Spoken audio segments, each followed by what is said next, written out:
Welcome back to Community Conversations.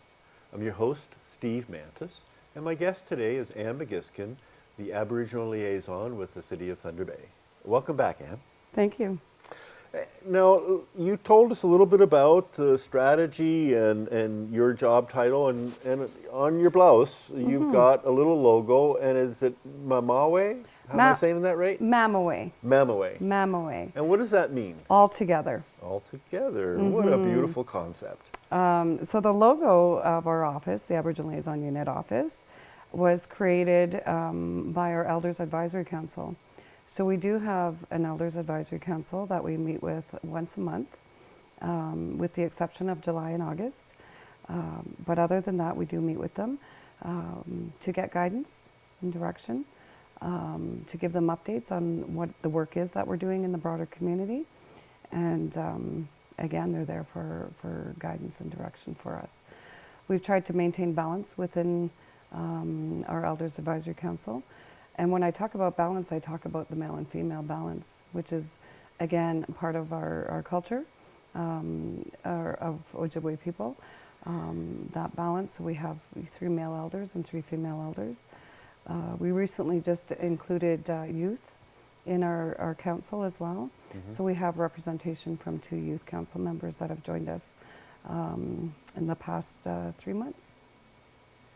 So you talked about really building awareness and acknowledging our history, and so in terms of your role with the city as an employer, how do you perform that role with you mentioned new employees or existing employees? How does that work?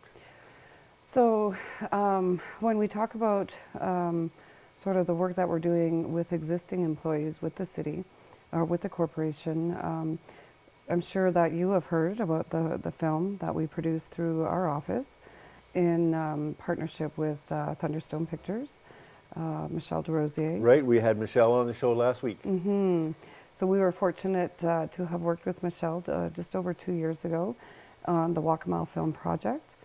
The Walk-A-Mile Film Project is a 68-minute documentary on the history of Canada's people, as well as, or the history of Canada's Indigenous people, as well as bringing context to understanding racism and discrimination as it exists in our city today.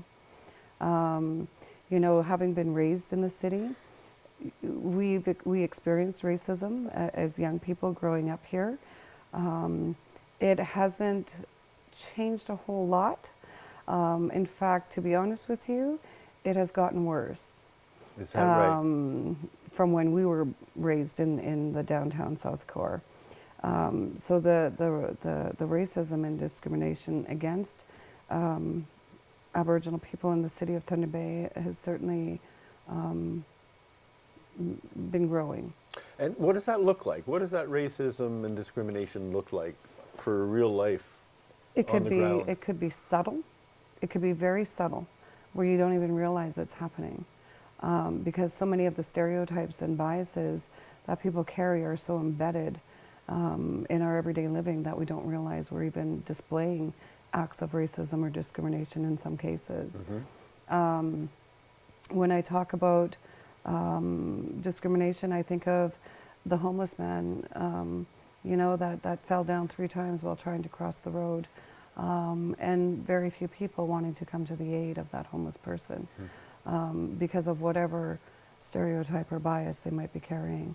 You know, going out and sitting with that person and assisting them across the road, and sitting with that person to develop an understanding, I think goes a long way than turning a blind eye.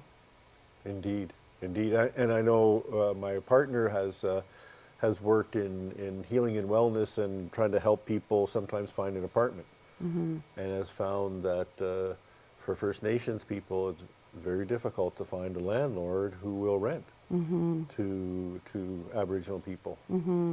Again, you know, and being a past chair of the Anti-Racism Committee for the City of Thunder Bay, I chaired that committee for 2 years and had an opportunity to hear numerous stories from numerous people sitting around those tables who brought those stories forward, whether it be being followed in a store if you're First Nation, with the assumption that you're not going to pay for what you're purchasing.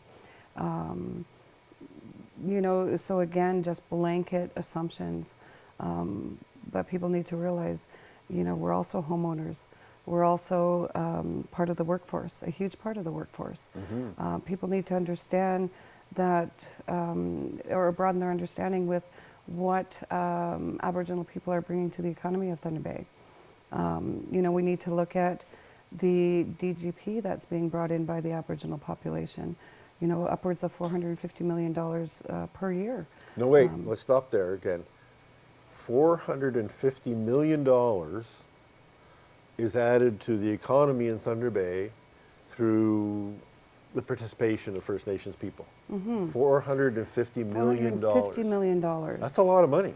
And a lot of people don't realize that, right? There's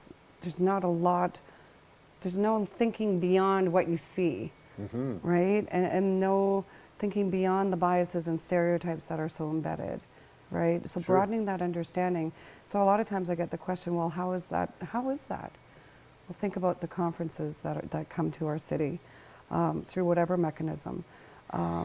Think about the people that do come to the city because we are a hub from the district, from the region. Certainly for shopping. government, healthcare. That's right.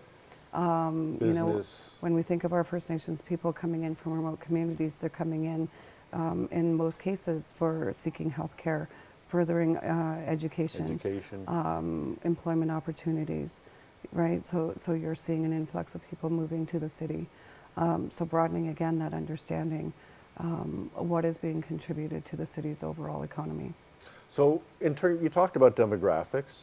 So what portion of our population is made up of Aboriginal folks? So, we get regular updated lists from the Aboriginal People's Stats Canada survey. The latest Stats Can survey that we got a broader understanding of is that we have a representation of 11,675 self-identified Aboriginal people living in Thunder Bay.